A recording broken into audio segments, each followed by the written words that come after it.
Oh, Everyone, thanks for coming back.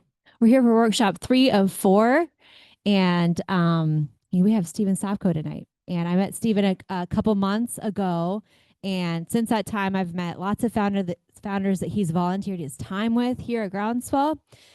He's got experience in sales, consulting with Dell, Oracle, Palisade, and his real skill set is quickly identifying what the friction points are in an organization, what's standing between sales, and success and revenue, right? And sometimes those things are not immediately apparent. And so I'm excited to learn from you tonight. I'm so grateful that you're here with real good news. And yeah, let's get started. thanks so much for the opportunity. This is going to be fun. So I don't think I need to be closer to the microphone. So when I start doing this, y'all just tell me to do that. Okay. So she doesn't have to do it all the time. So my background very briefly, I started my career on the other side of the table. I started as a Air Force contracting officer buying stuff.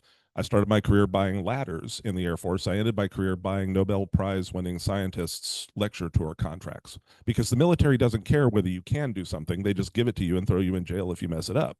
So it's very motivating. So I did that for the first 10 years of my career. Then I left the military and went into buying for a giant oil and gas company. And the nice thing about being in purchasing is you got people lined up around the door telling you how smart you are. It is amazing. Then I went to the dark side and started doing sales for Dell. I was the negotiator for Dell Public Sector, and all my people ran all the Dell negotiations. All of the people telling me I was smart went away because suddenly I wasn't buying anything, I was selling something, and everybody wanted to tell me how stupid I was. So I went from Dell to Oracle, and what I will tell you is if you are ever tempted to hire a salesperson and they have background from giant companies, run screaming away from us because those people are experienced in selling a brand. They show up and they don't have to sell you IBM. It's on their business card. You've already decided to buy. So what I've done for tonight is we've really gone to what I've learned with Groundswell and also the UCF Business Incubator about what founders run into in terms of when they're getting ready to move from marketing into sales. And so that's week 3. We're really focusing on sales, how you get inside your prospective customer's head, but also how you get inside the head of the people who hold the keys between you and what you want. Because a lot of you aren't going to be selling directly to customers. You're going to be selling through somebody to customers. So we're going to dig into that quite a bit. So I'm going to go really rapidly through a whole bunch of slides. So y'all will get a copy of the deck virtually, but I got a little excited, and so I started writing a lot of stuff. So I'm going to skip over the outline. You're about to endure all of that. Okay. So who loves sales? Of course you do. Yes. You love sales. You love selling. Excellent. Who hates it? Yeah. I love buying things too. Why do you hate sales?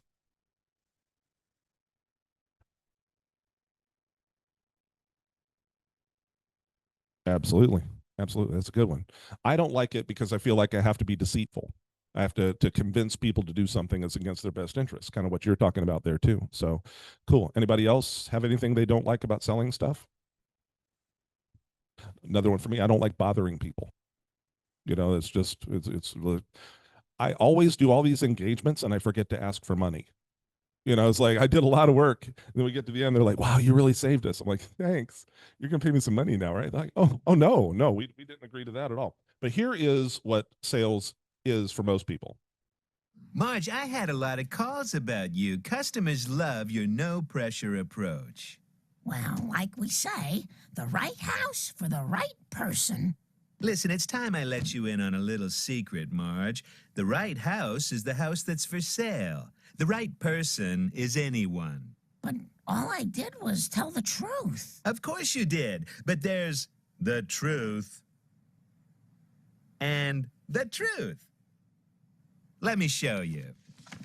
It's awfully small. I'd say it's awfully cozy, That's dilapidated. rustic, That house is on fire. motivated seller. That's a beauty. Forget about that house. That's the murder house. Guess which one Marge sells? The murder house. So everything I learned about life, I learned from the first 8 seasons of The Simpsons. And this is everything I learned about parenting, I learned from the first, never mind.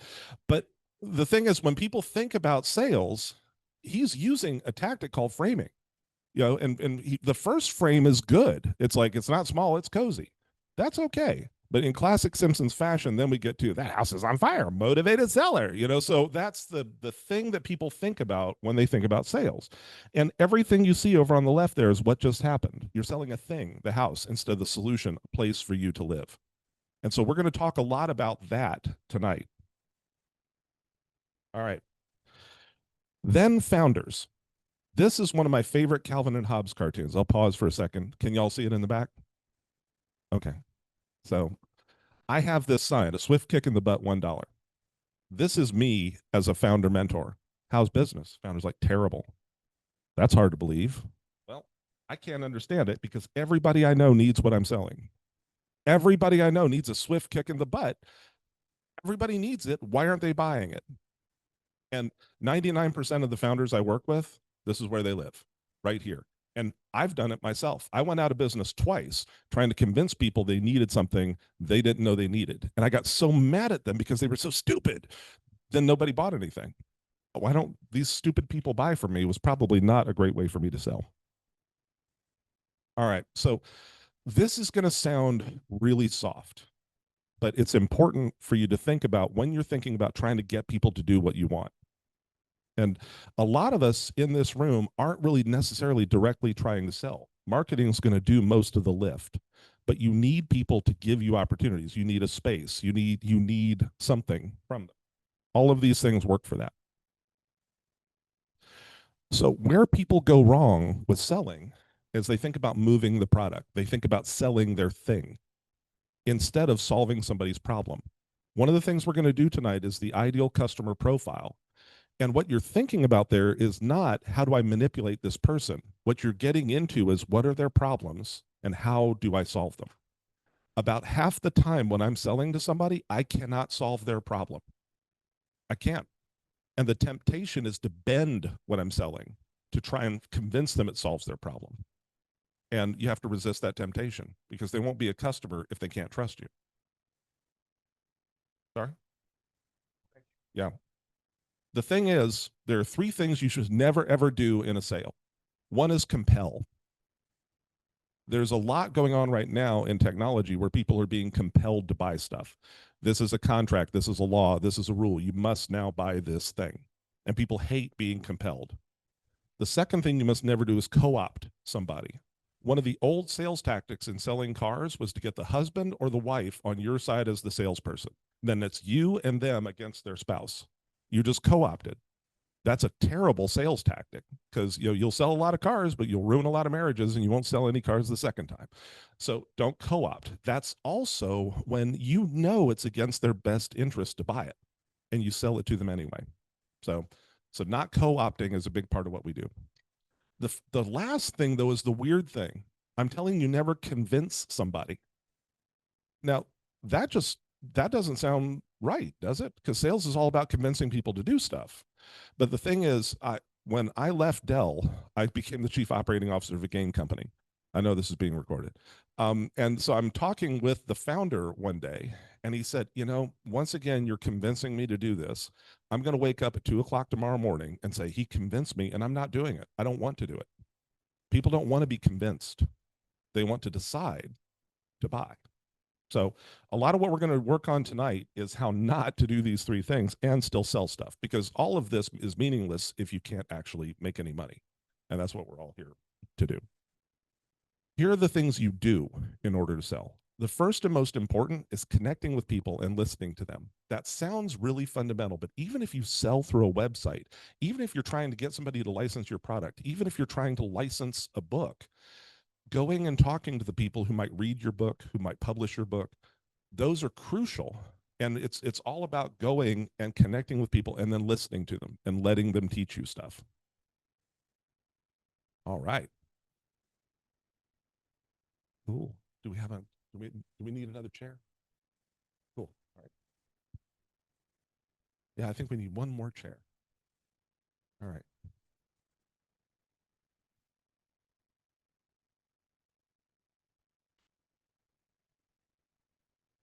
Cool. No worries. No worries. You brought an extra student. So I mean, right? So that's perfect. All right. Perfect. So the key point of selling is after you connect with people, then the second thing is sales is about education. If you think about you're trying to educate somebody, then you're going to be a lot less nervous when you're talking to them. But that's actually backwards. When you're talking to people who can buy your thing, you need to be learning from them more than you are teaching them, because you wouldn't have any products to sell if you didn't listen to your customers about what they wanted. So you have to listen, and then you have to realize the customer is educating you faster than you're educating the customer. Do I need to stand over? Okay. The third thing, and there's so much science that's gone into selling. This is it boiled down to its very bare bones. A lot of the things you're going to see tonight are boiled down to their very bare bones because I'm not trying to sell you anything. And so there's no point in making it look really complex so you feel like you should spend $3,000 on it. I'm just going to strip all the complexity away and we're just going to talk about this stuff. The third thing you're doing is you're collaborating on solving their problems. Now, Mike, let's say you and we have a problem and we're trying to solve it. You're the customer, I'm the salesperson, but I'm there with you through every meeting. We are having every conversation. All right. You and I are collaborating on solving your problem. But let's say it's you and Angela trying to solve the problem, and I'm standing back here as the salesperson, and y'all are going back and forth and back and forth. And I lean in and say, you should really buy my product. Did I collaborate with you on solving your problem? No, I entered from the outside. So in order to sell things, especially complicated things, especially things that honestly are intellectual property, a book, an idea, a coaching class, anything, you're collaborating with the customer on solving their problem. And a big thing we're going to do tonight is figure out how do you figure out what their problems are. And this works for business to consumer or business to business. Two different fundamental models of selling. We're not going to go too deep into those because that's how this class ended up being 3 hours. So, but we'll just do a real brief overview. The final thing is celebrate their success. Celebrate their success, not yours. Where people go wrong, especially founders, first-time founders, is you get a customer. What's the first thing you do? Finally, I have social proof. I'm putting it on LinkedIn. And you say, I made a sale. I got a deal. Your customer sees that. How do they feel? Used. One software company I used to work for until it went out of business in a flaming wreck was we had a sales conference, not a sales conference. It was a conference where all the salespeople were there and customers were there, the 30 biggest customers. The CEO pulls around the corner in his new Lamborghini, showing it off, saying, and what he thought he was doing was, I just want to thank you customers for your loyalty. Wrong, so wrong. And all the customers looking at it, and I heard half a dozen of them say, I'm paying too much for that software. Exactly. Yes, absolutely. Celebrate their success. So when you're looking at social proof, you're looking for how your thing helped them be successful, and then you celebrate that. You still get the social proof you're looking for, but you're not getting the little ego stroke that you were hoping to get. Is all this making sense so far? Because I'm going a little fast and I know it's a little late in the day, and all of us are in here instead of over there doing karaoke. So it's like we're all in the SAT prep class and they're having a pep rally. So I'm just grateful to y'all for not stopping and having a few drinks before coming in. All right. So once you've done all this, and anybody who's been in sales for any length of time will say they'll be back. Even when they don't buy something, they will be back if they think you are a person who's trying to solve their problems. I have a couple of clients right now that I'm keeping warm because they bought a competing product. It is a product that they will use to try and restructure their business. I know it's going to be a flaming wreck here in about 6 months, but I've actually sent them a couple of people who can help them keep it from being a flaming wreck. I'm a resource to them. That way I keep the conversation going. And anything you're doing, that concept is crucial. All right. So who's heard of the 4 agreements? Okay. This is a very, very this is where we get a little woo-woo, but it's really important for one fundamental thing, 2 fundamental things. Don't take anything personally. Who here is from the South? We take things personally. When you don't call me back and I'm trying to sell you something, I take it personally. When you don't buy my product, I take it personally. When you decide to not to do anything, I take it personally. How good a salesperson do you think I am when I take all that stuff personally? It's terrible. It's one of the reasons why you have to separate what you're trying to build, what you're trying to write, the service you're trying to give to toddlers, whatever it is, you need to separate yourself from that. It's the only way to not take it personally when people turn you down. And so the thing I always think about is I asked a lot of people to go on dates in high school, and I got told no a lot, probably too much. But if you take it personally, you won't make the next call. You won't do the next thing. It'll scare you. The second thing here, don't make assumptions. I almost missed the biggest deal of my life because I assumed we lost. We did a presentation. We're in front of a customer. And this is a small company. It's a 30-person company. We had a presentation in front of a giant customer, and it went terribly. We stunk. The customer was angry at us.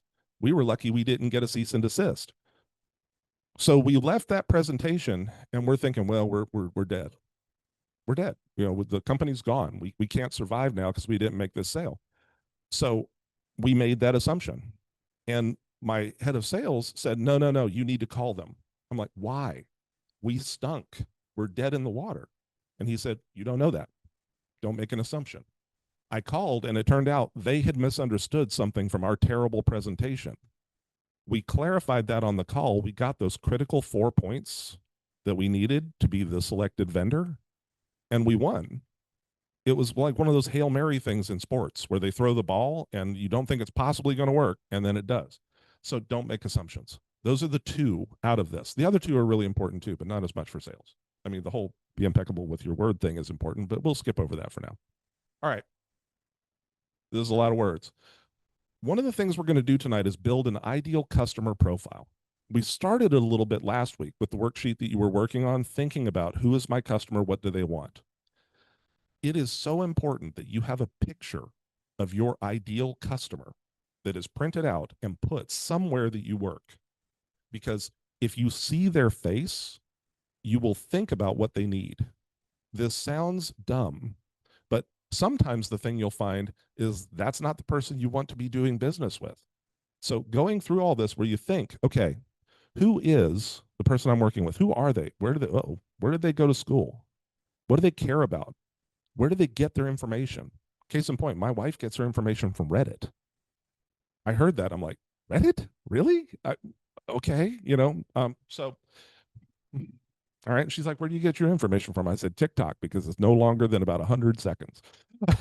So how do they communicate? Do they talk? Do they do things in person? Do they only work through email, text? And you're all going to get a copy of this deck. So digitally, because it's a lot to print. And I'm talking really fast. And I know that, and I'm sorry about that. So if it's too fast, just tell me to slow down. I get excited about this stuff, and I start talking about it really fast. Then finally, what makes them buy? What makes them want to buy something? Now, here's the problem. This is my ideal client profile for Career Pivot Studios. It's a service that I have where I teach people how to talk about their backgrounds so they can get jobs. So my ideal client profile, I have 3 of them for that offering. This is Rachel, a name that I made up. She is a mid-career woman, 35 to 55. She went to college. She feels invisible and unheard at work. She's worried about being laid off because of that. She gets her information from Reddit, okay, Facebook, and LinkedIn. She's hesitant to open up because she has been stabbed in the back so many times. And she prefers text to verbal. Now, I showed Rachel to my wife, and my wife looked at it and said, that's me. Everything you just did is me. I'm your ideal customer. I said, thanks. Well, that's great. That's going to go really well. She said, here's the problem. She hates you. She hates this guy. Why? Why does she hate me? I'm the one not listening to her. Every bad boss she's ever had is a bald white dude. And she hates him. So you go through this exercise, and sometimes you don't find out that your ideal customer hates you until you've been in business 6 months. Well, why isn't the phone ringing? Well, it turns out there's a reason why. Now, you can do things to fix that. Suddenly, my picture is on none of the Career Pivot stuff. Sorry? Wigs. Yeah, thank you. Okay. But I think that's the biggest problem. Now she went through something similar. She has a coaching practice and she was going to coach executives. And she printed a picture of the executive she wanted to coach and she started to hate her. That means that's not your best customer. But you do that by learning more about them. Okay. And we're going to dig into an ideal customer profile. And this is actually going a little faster than I thought. So we may skip over a little bit just for now. But you're going to build one. Now, one thing I do want to hang a lantern on is another thing my wife noticed because I did Rachel in AI. This is Rachel before and after. The AI decided that you're going to make her successful by improving her vision, making her lose 20 pounds, and making her 15 years younger. So I just want to point that out because I didn't realize that until Caroline pointed it out for me. But that ultimately what you're trying to do is move this person from the person who feels unseen to somebody who's on a TED Talk. All right. That's the idea. And each one of you has one, or the person you're trying to get to do something. Your ideal client profile doesn't necessarily have to be the person you're selling to. It can be a channel, the publisher who's going to publish your book, the company who's going to buy your stuff and then resell it to their customers. This works for all of them. Marketing deals more in the aggregate. They're trying to come up with large groups of people to go after. Sales tends to get very specific because we have to get inside the head of a person who apparently hates me. That was hard to listen to. All right, so one thing we can do now, and I'm going to kind of put this to a vote because the whole point of this class is listening to customers. You are my customers. This was originally going to be a very business to business focused week. The first week we realized not all y'all are selling to businesses. So we tilted this. We could pause now and you can start working on a worksheet to work on your ideal customer, or we could keep going a little bit more and we could do that exercise in a minute. Who wants to keep going? Okay. Who wants to do something, anything but this? Thank you for not raising your hand.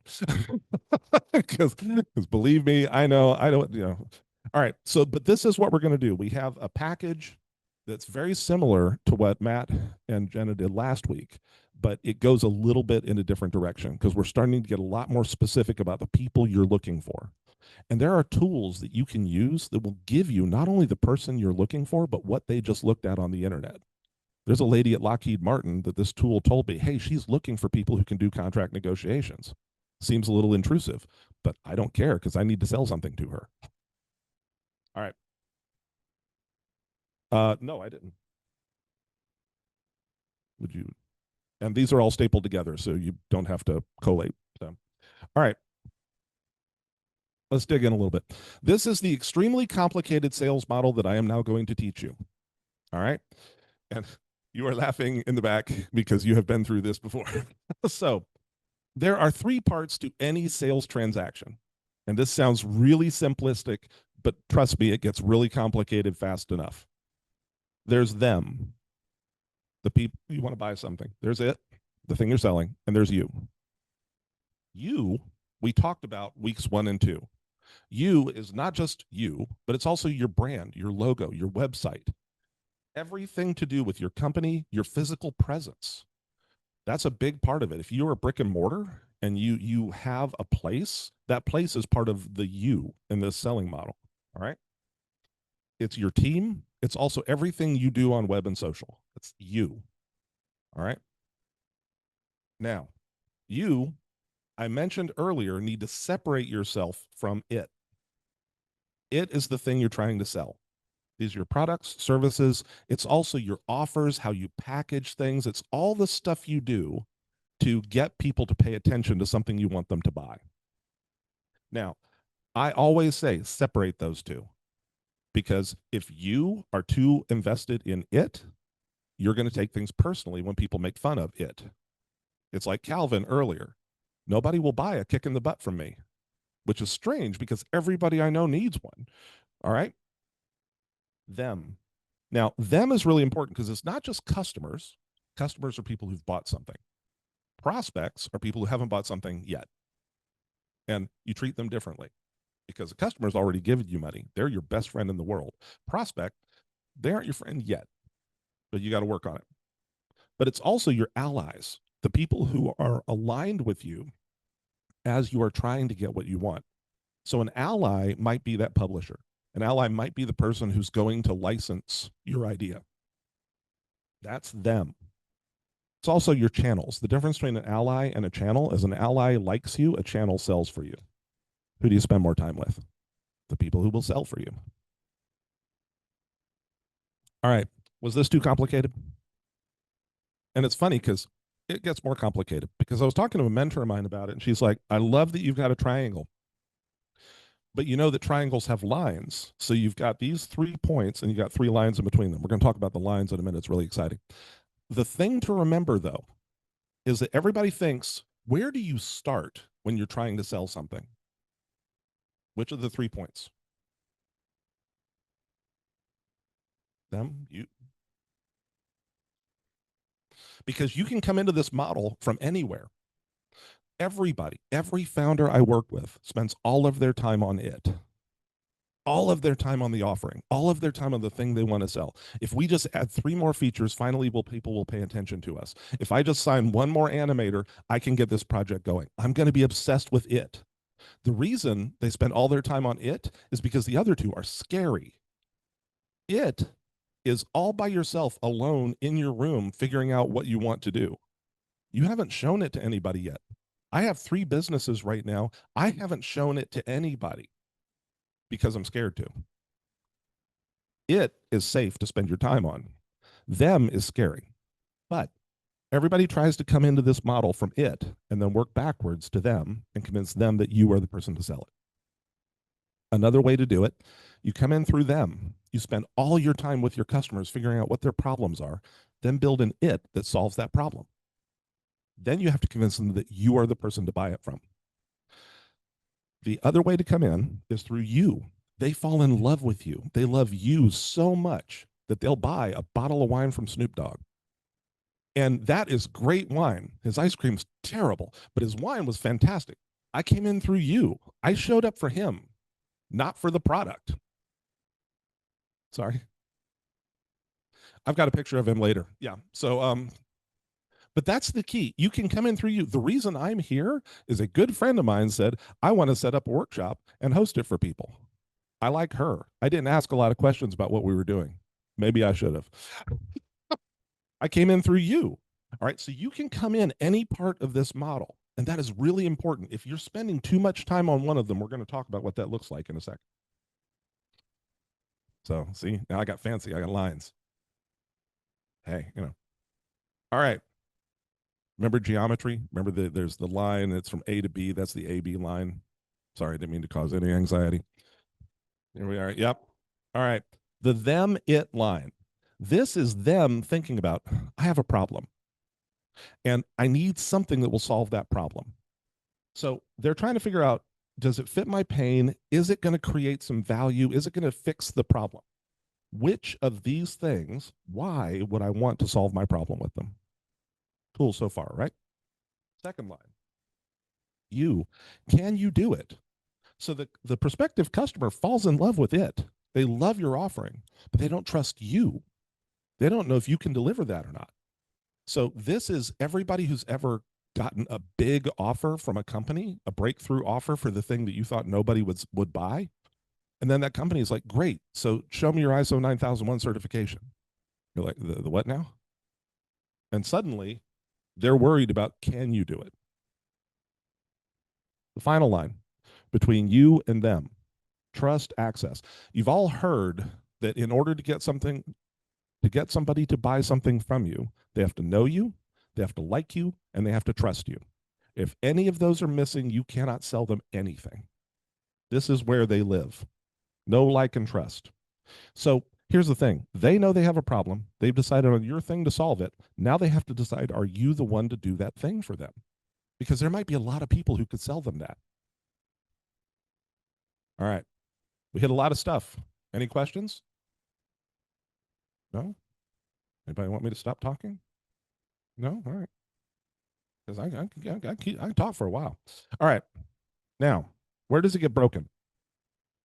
Common problems. And I haven't figured out how to fly in each of the rows of this table, so I'm just going to do them all at once. Boom. Has anybody ever heard of a solution looking for a problem? Sounds like you got a solution that's looking for a problem there. I always hear my dad's voice because that's always been. Here's the thing: a solution looking for a problem. Also, it's the field of dreams. If you build it, they will come. You spent all your time on it and not enough focus on them.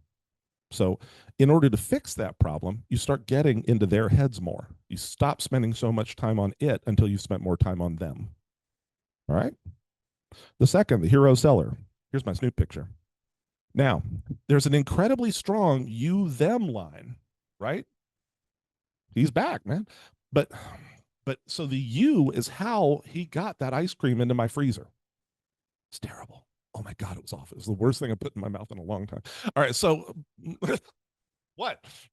All right, $20 to $20. All right, so the trouble is he's eroded a little bit of his value with me by selling me that. All right, but not so much because his wine is actually fantastic. 19 Crimes is the name of the wine. It's really good stuff. What this means is you can fix that by making the it better, making it more relevant to them. All right. Then shut up and take my money. That's what we're all going for. This meme, shut up and take my money. That's the thing you see on TikTok, that I see on TikTok, that shows up on my doorstep 3 days later. Hey, or the thing you see on Amazon. Here's a problem with that, though. They love it so much, but they don't care about you. So the it was so good that they jumped at it. They jumped at it so fast that when it starts being mass produced in China by somebody else, they'll buy it from them too. Because they never started caring about you. You missed an opportunity to build a relationship with them. So that's the key. That's where shut up and take my money can actually be bad. If you don't say, hey, I'm this company and we do this and we believe in these things. Here's the thing you want. Start to build the relationship. And this works with anything you're trying to sell to anyone. Lipstick on a pig. Neat thing about sales is if you've been in sales for a while, you'll hear some colorful aphorisms, many of which I cannot use in this class. But lipstick on a pig is one. That is where the them it line, they love you and trust you so much that you're selling them something that's bad. Lipstick on a pig, call it Irene. That is where that comes from. It's a very Southern aphorism. But that means that they're going to come back after you later because it doesn't work. Back in the old days, you could sell somebody a car and they might tell the 3 or 4 friends you sold them a bad car. This is 20 years ago. All right. But who cares? Because they're not going to buy another car for a few years. They'll have forgotten that you cheated them. And how many friends could they really have? And when are those friends going to buy a car? All that's changed now. You put lipstick on a pig and sell it to somebody, the first thing they're doing is go into your Google Map ID, and suddenly you're below 4.5 and no marketing company will work with you. All right. Then growing broke. This one is really important in Brevard County, more than any other place in the world, because we sell a lot to the government and we sell a lot to nonprofits. Both of those you will improve your relationship with them. Remember, government and nonprofit have no idea what money is. So you will build a good relationship with them by selling them something for almost nothing. And they'll eat it up. They'll buy all the things you can possibly want to sell them. And they'll love it because you're giving them something that's high value for almost nothing. But you start to not be able to deliver it anymore. You grow broke. Your business is growing, but you're not making enough money to stay in business. So you have to be careful about putting so much emphasis on the relationship with the customer that you forget to ask them for money. All right. And the reason I say it's a challenge in Brevard is because a lot of businesses in this area, they really can only sell to people who go into space. And so there aren't many customers outside Brevard they can sell to. So they get into this dynamic with the customer where they give so much away, they can't stay in business anymore. All right. Any questions on these common problems? I'm starting to see eyes glaze over. So I think what we might do is kind of go into the ICP project right now. That's not a threat. We will come back from it. We're only going to do a few of these questions. And y'all might want to circle these. I'm going to ask y'all to think about question 1, who benefits most from what we do? Question 3, describe it. This is where you describe the person who you want to be sitting across the table and they are saying yes to you. And it doesn't matter if you're selling them something. All that matters is they're going to say yes to you about publishing your book. They're going to say yes to you about the new facility you want. Describe what that person looks like. If they're a bald middle-aged dude, let me know if you like them or not. Then question 5, what event triggers them to need you now? I talk a lot about Roto-Rooter. I never once call Roto-Rooter unless I'm ready to spend $1,000 because it's Saturday and my toilet's not working. That triggers it. That's a big trigger for my Roto-Rooter relationship. Then question 8, how do they currently try to solve the problem that you identified? And then question 10, where do you find them? So why don't we do, what do you think, Jenna?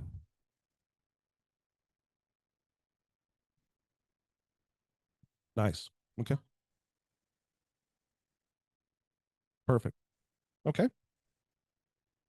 Perfect. And it's 7 after 5 now. Why don't we come back and say 10 minutes?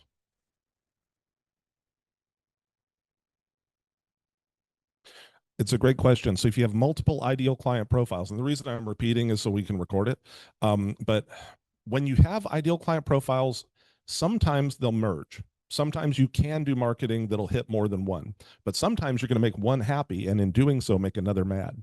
That's where figuring out where they are. So apparently, if somebody puts something on Reddit that's trying to sell to me and my wife, they'll hit my wife. I'll miss it completely. So knowing where they go for information is one of the most important questions because it tells you how do you sort of target them. But again, remember, marketing is in the aggregate. Sales gets very specific. So when you start thinking about your ideal customer profile, now you've got a list of 12 names. You've got to get obsessive about learning everything you can about those 12 people and then go deep doing research and figuring out where are they going to figure out how to buy.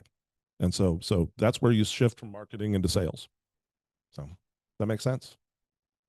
None of it makes sense, but it's just how people buy. Yeah.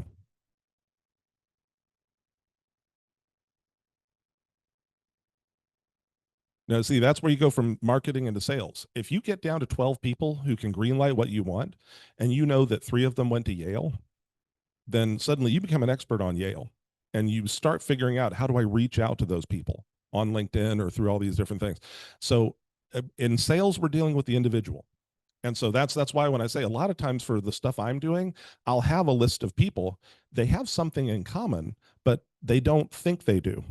And so I have to get to, and that's where your question about the decision maker becomes really important because a lot of times it's a priority for your ICP 1, but your ICP 2 doesn't care about it at all.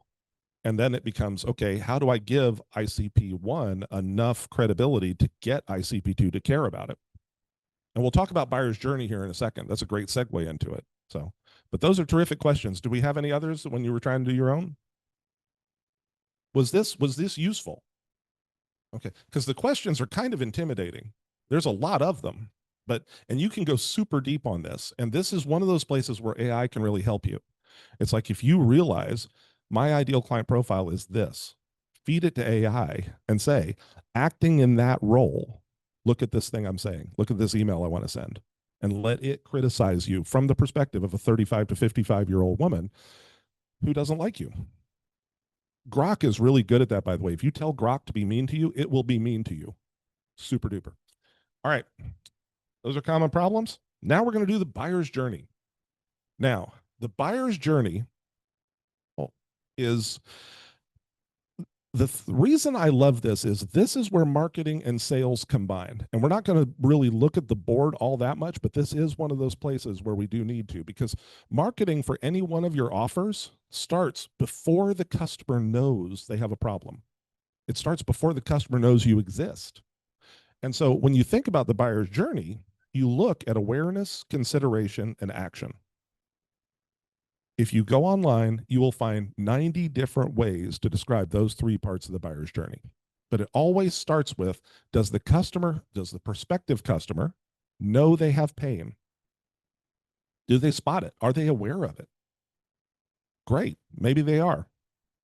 Do they care about it? Priority. Because sometimes I have a lot of pains. I mean, I'm overweight and therefore my feet hurt.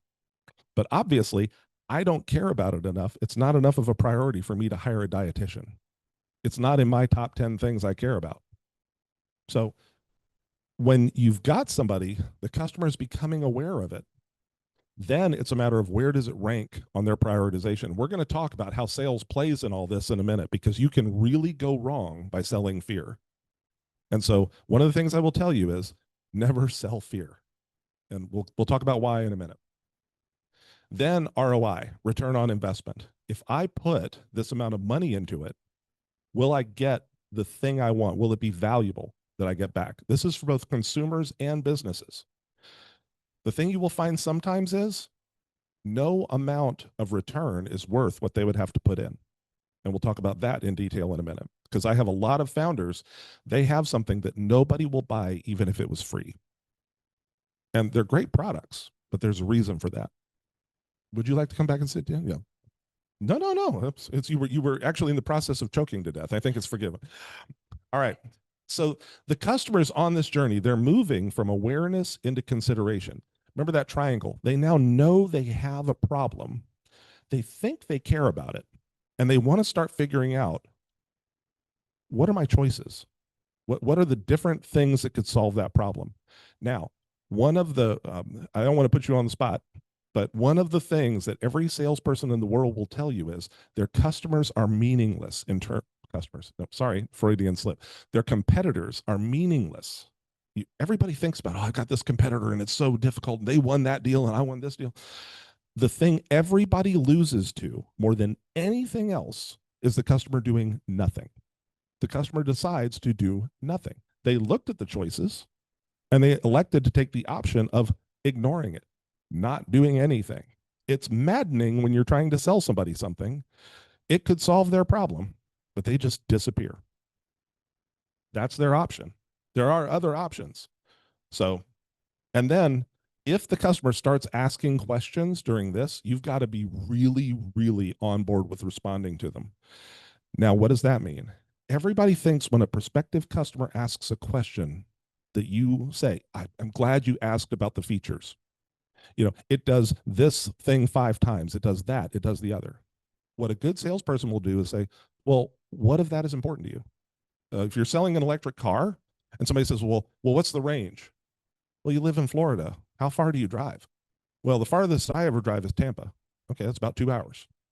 Right? So it's about 140 miles going over, 140 miles coming back, 280 miles. You got plenty of range. So you start by asking the customer a question, asking the prospect a question, asking the gatekeeper, the company you want to license to, the book publisher. You never necessarily answer a question with an endpoint, a fact. You always want to know, why are they asking the question? And start to, again, you're getting inside their head. So that's consider. Then there's action. Again, do nothing. It's maddening how often that is, but I do it all the time. I do nothing all the time. There are people who are really trying to sell me stuff right now. And money is not exactly everywhere, so I'm doing a lot of nothing right now. And it's maddening to them. That's fine. People are allowed to do nothing. What that means is you haven't lost them yet. One thing I'll kind of pause is, because everybody does this badly when they're starting out in sales. I've worked with so many people who think it's okay that in 100 people they're going after, they've got 99 maybes and 1 yes. A maybe is your worst enemy as a salesperson, as somebody who's trying to get somebody to do something. I would much rather have 99 no's. 99, Walmart actually sent us a cease and desist letter. If your person ever calls us again, we will call the police here in Northwest Arkansas. That was one of our sales guys, Mike. He went a little crazy. So yeah, but I would really rather have a hard no than a maybe, because a maybe, now you're going to be out there trying to turn that maybe into a yes forever. So this is not to say, go and say no to me. This is very much put them in a situation where they get to decide. Would you, let's use Chris Voss, one of my favorite negotiators, even though he's a hostage negotiator. Is it crazy for us to keep talking about this? And the person says, no, it's not crazy to keep talking about this. Talk is cheap. We can talk. So, but he's brilliant at doing that. Now, the thing you have to remember with people who teach you how to be a negotiator, who are former Navy SEALs or FBI hostage negotiators, what happens to the person they're negotiating with? all the time, they either end up in prison or worse. So they might not have learned certain things, but Chris Voss has done a marvelous job of like starting to turn that. All right. So the thing is, they're going to make a choice and they're going to buy something. This is where most founders fall apart because you've never had somebody buy something. Suddenly, it turns out you can't take credit cards. You don't have the copyright on that item. You don't have some of the fundamentals done, and it's hard for somebody to buy from you. So go all the way through this, and your job is to think about your customer way before they become your customer, and then think about what they need to know, because then you're going to use marketing to drip content to them at various points of this. And we talk about that a lot next week, how you use your authority to educate people and get them to be on your side, or get them to at least understand what you're trying to get to them. Right. Now we have a couple more slides on this. Any questions on this before I jump? I know it's oversimplified, but that's kind of my thing right now. Because honestly, it doesn't have to be more complicated than this. Can you walk through an example of the consider section? Like talk about a company and then some specific questions and That's a great point. sort of how they would apply this.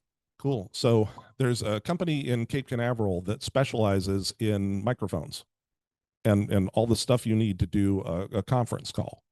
And people fly in from all over the world to Cape Canaveral, Florida, to go to Danny's company and sit there and find out what the latest thing from Logitech is, because they are drowning in choices.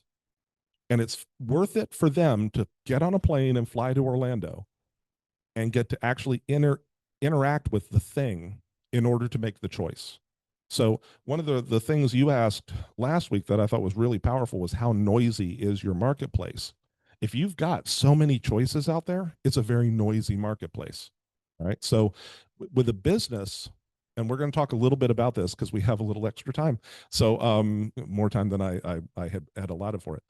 Businesses, the person doing the buying is almost never the person who wants it. Especially the bigger the business you get, the person doing the buying is an expert buyer. They don't care necessarily about the product. They care about clearing this requirement to buy something. So when they have tons of choices, they have to go to the end user inside the company who wants it. Let's sing this song. All right. So I know, right? We should. All right, but that's the idea of choices in a business context, where you've got to cut through all that noise and feed your thought leader the facts they need in order to make the decision. And here's the thing, remember, half the time I'm feeding them facts, turns out somebody else's solution is better than mine. Does that mean I stop talking to them? Absolutely not. No, I applaud their decision. Hey, I'll see you next time. I think next time you're going to find that a 400-mile range is a lot better than a 300-mile range, but I respect your decision. And when you're sitting on the side of the road, I want you to see this face.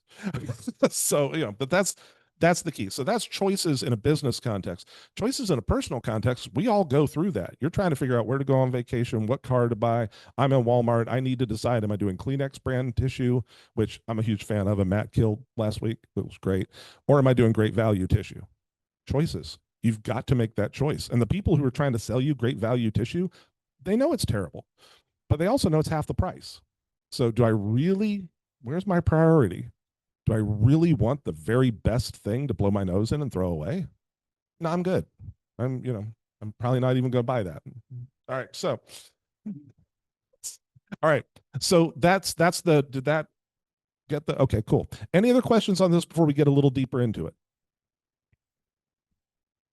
All right. Another table. Everybody loves tables. I know this is an eye chart. I'll go to the important stuff. All right. Remember, over on the left, awareness, consideration, action. We're going to talk about referral and relationship in a minute. All right. Your strategy for each level. At the awareness stage, do they even know they have this pain? You think they have the pain because you want to sell them something. But one of the most important things, if you take away nothing else from this, people buy for their own reasons. They don't buy for yours. They don't buy because it's your end of quarter. They don't buy because if they don't buy something, your company is going to go out of business. They buy because it's Thursday. I've got some extra money in my pocket. I'm having wings. They buy for their reasons, never, ever ours. And so do they even know they have this pain? Now, what all of us want to do is then sell them some pain. Aren't you aware that copper is the hidden menace behind your walls? You should buy my solution for copper. You're trying to sell them fear. Bad idea. Second, is it important enough that they can prioritize it? We talked about that. Can it be quantified? Now, this is more into business. Can it be quantified and a clear return on investment established? So often, the reason people don't buy something is they don't know for sure that it's going to do the thing they want. They're not going to get the return for the money or the time they put into it. So your job in sales, your job in marketing is to clarify the return on investment they will get if they make the decision. Again, you're educating. If you do nothing else, whether you're trying to sell or negotiate or get somebody to do what you want, if you think educate instead of convince, you are more than halfway there. Now, sometimes you have a terrible thing. Sometimes your job is to sell me great value tissue. And that's a bad ball bounce for you if it's me, because I'm not a big fan of the great value tissue at Walmart, apparently. Also Snoop's ice cream. But so I think that's the thing to get your head around in the awareness stage. And we're going to talk about specific actions you can take here as well. Second, considerations. Now, what are all the options to solve it? Two options that happen a lot in business: doing nothing or doing it in-house. They aren't going to pay you to clean. They have an Air Force airman. I was an Air Force airman for 2 years. I cleaned a lot of bathrooms. It's like Jensen Huang, the CEO of NVIDIA, one of the most important companies in the world. He used to be a Denny's dishwasher. And he got on stage at a big conference and he looked out at all these tech people and he said, I bet you I've cleaned more bathrooms than all of you combined. They do it in-house. All right. And then how do your competitors clearly line up to the difference between perceived needs and actual needs? Now, this is where we get a little bit into psychology. Have you ever heard the expression, I gave you what you asked for? But if it's what you wanted, that's kind of a you thing. I gave you what you asked for. So when you're thinking about the buyer's journey, how do your competitors and you line up to the needs they think they have and the needs they actually have? Your job is to satisfy both. Because a lot of salespeople will make a mistake of saying, I sold them what they asked for. I got this quarter's number. I'm golden. That's true if you don't care about next quarter's number, because they're going to come back and they're going to think you cheated them. They were the ones who were wrong. But whose fault is it really? It's not my job as a salesperson to teach you what you actually need. Is a natural way to think. But they're not going to remember that they made a mistake. They're going to remember they feel cheated by you. And that's a tough thing to get over. All right. So that's consideration. Now we get into action. Here's where $1 is too much. Okay. When I'm selling a technology product, I have to realize that it costs them money to put that product in. If you're selling something and it costs them any time, any effort, any hassle for their people, that's all on you. That's your responsibility as the salesperson. And I have sold things where sometimes I will be told, you could give it to me for free, and I won't take it because it will hassle my people. We've got too much other stuff going on. I already have a Playscape that my kids go to. It's just not worth it for me to put in the effort needed to do it. The reason it's on the buyer's journey is if you know you're running into a lot of $1 is too much, you need to do a lot more education back in the awareness stage to help them understand that, yeah, playgrounds are a death trap. You shouldn't take your kids to a playground. Then you send them some videos of the people who take a doll to a playground. They saw it falling down. Those are horrifying videos. But anyway, all right. The second thing they care about at the action stage, are you capable? When we are a tiny business, they are obsessed with our capability. Then we get a little bit bigger and they become obsessed with our financial stability. They will ask you questions like, are we your only customer? Never, ever, ever say yes to that, even if they are, because they don't want to be your only customer. Because if they stop buying from you, you go out of business, then they bought a lot of stuff from you that nobody's going to maintain. So that's the key. It's like, are you reliable, professional, and stable? I used to have a real problem in my professional services business where we were fantastic at sales. We were also fantastic, world-class at delivery. But the two organizations, we hated each other. And so we would never talk. So the poor customer who just went through all the effort to buy from us, we would drop the ball every single time before the delivery team could pick it up because we looked incapable. We had to fix that. It's all part of the buyer's journey. The last bit on here is really important, the referral relationship, because there are 3 questions any of you, even if you're selling something tiny, need to be asking yourself. The first one, you bought something from me. Fantastic. What other problems do you have? Everybody gets really, really careful about, you bought something from me, I'm not going to bother you again. No, you bought something from me, I want to know what other problems you have. I want to be obsessed with you. All right? Because if you can find other problems that are similar to what you do that you can solve, you can sell them more stuff. Or you can solve more of their problems. Remember, that's them. All right. Can this customer refer or introduce us to others? Remember, we think of it as a negative. Don't cheat them because they'll tell the world you're a jerk. But you can think about it the other way. If I delight you, you're going to tell the world I'm amazing. And that's a huge thing to do in this stage of the buyer's journey. And then finally, can we do case studies and social proof? All right, one more table and then we're out. We're out of this. A couple more things to do. Is this okay? I mean, I know I'm hitting a lot of stuff and I'm hitting it really hard and sideways. I'm just kind of, I know it's a little late and everybody's glazing a little bit. So, yes, yeah. And then you can do what I do and you feed this into AI and say, what did he say? So, all right. So, what actions can you take? Educate, never sell fear. All right. Find those thought leaders. Usually, the thought leaders are Gen Z or younger. They are willing to do something different. And then you find them and you nurture them like crazy. All right. Nurture them means give them information. Don't try to sell them something. They are world class at figuring out somebody who's trying to sell them something. They're almost, Gen X and Gen Z have a ton in common on that. Boomers and millennials, not so much. You can sell them anything. but wow, Gen Z is really good at that. So when you're looking at thought leaders, if they think you're trying to tilt them, they're going to spot it and they're going to hate you for it. So be straight with the facts with them. Then figure out, do I understand what you want? There's no harm in calling up a prospective customer or meeting them at a conference saying, hey, you're an environmental planner for an oil and gas company. Do you have this problem? And they say, no, I don't even know what that problem is. What are you talking about? Whoops, that turns out to be the thing you were hoping they had a problem with.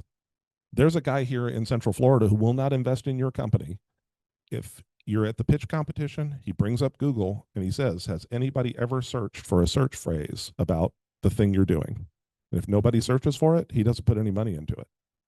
So get obsessive about, do you understand the prospects? In consideration, what makes you different? A lot of you got asked by me last week. That is really cool. What makes you different from everybody else trying to do this? Because you can compete with everybody else head on, or you can emphasize your differences, what makes you special, and differentiate your offering from your competitors. This is in the consideration stage when all that noise is happening in the buyer's journey. Finally, be responsive to prospect questions, go down to action. A couple things here. Be a resource first, a salesperson second. What that means is, remember I talked a minute ago about the people who bought the system to re-engineer their company? And it's going to be a disaster for them in 6 months. I know it is. The temptation is to fold my arms and say, wow, you should have bought something from me. That's a salesperson. The resource is, hey, I'm going to introduce you to Cindy. She can make the thing you just bought work. Now, Cindy loves me because I sent her business, but I'm a resource to that customer. And when it all actually does end in tears, maybe we'll have a conversation. Maybe we won't. And that's okay. That's kind of, you got to release the desire there. The other thing is, and this is going to make you laugh, never sell past the close. Oh my God. Founders do this all the time. I know. I am selling something to you and you are buying it. You are getting your checkbook out. All right. And I see this all the time with founders because founders love their idea. Yeah, exactly. And then what I see a founder do is, and I know you're getting ready to sign that purchase order. Another thing you're really going to be excited about is it obeys this European rule. And they're like, I don't want to obey that European rule. I don't live in Europe. I live in Texas. We don't obey those rules. Their checkbook goes away. You sold past the close. You had the close. It was in your hand, and you kept talking. Stop talking. I know that sounds weird coming from me, but it is okay to stop talking. All right? Cool. The rest of this stuff, not so much. All right. Oh, one final thing here. Keep in touch with your customer so you evolve as they do. So many businesses go out of business because their customer starts getting something from China, and you don't know until it's too late. And it's too late when all of a sudden your sales all dry up in a quarter and you're out of business. So keep in touch with the people you want to sell to, even after you start being successful, because things change, especially with AI. Things change very, very fast. Okay.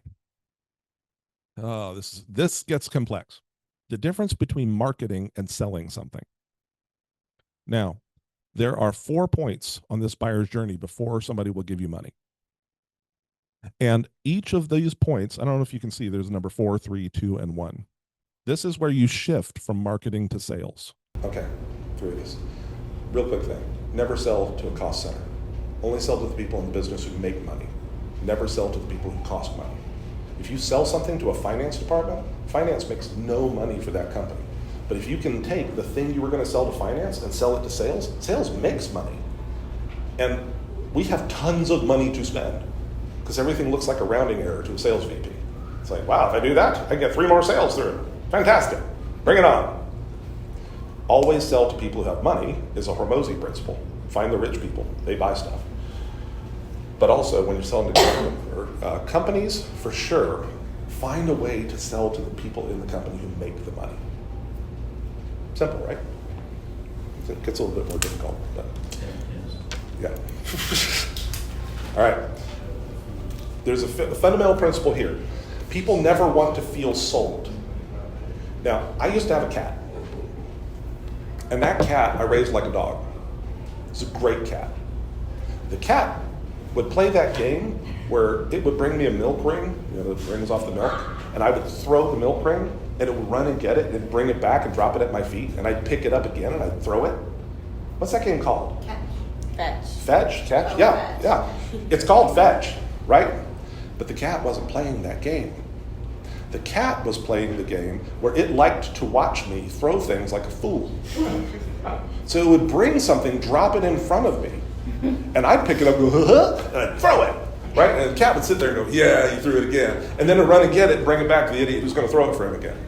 The cat's game was throw. Same game. Here's the thing about cats. If for 1 minute I thought, oh man, this cat's playing fetch with me, the cat would just walk away. That's selling and buying. All right? If you think to yourself, I'm going to sell you something, you are playing fetch, and your customer wants to play throw.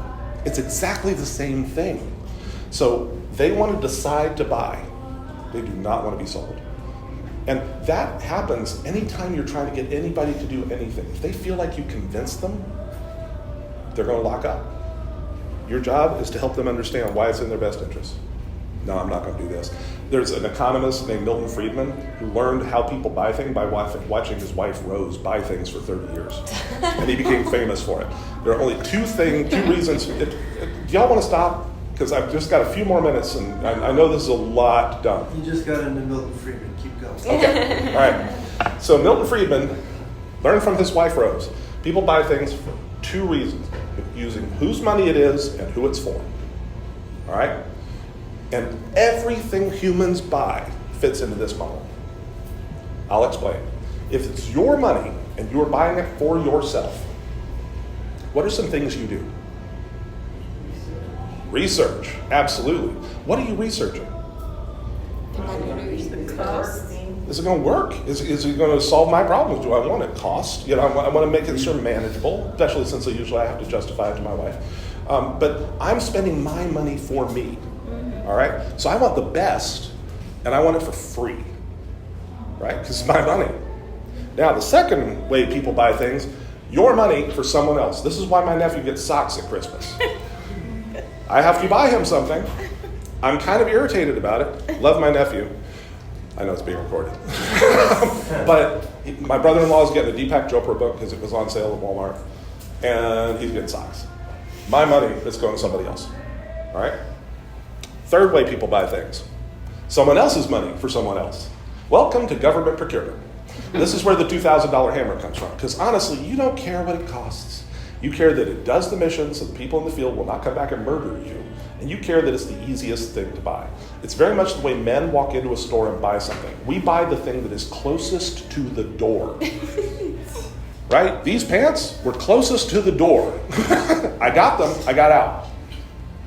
They care about how easy it is to buy, not how good it is. Somebody else's money for somebody else. And then, my favorite, I call it the Dubai model, where you are spending somebody else's money for you. You don't care what it costs. You care that it's awesome. But mom and dad are paying for it, right? So these are the 4 reasons people buy something. When you're trying to sell somebody something, you need to think about, is this something they're buying for themselves? I've got a quick picture I'll show you here. Here it is.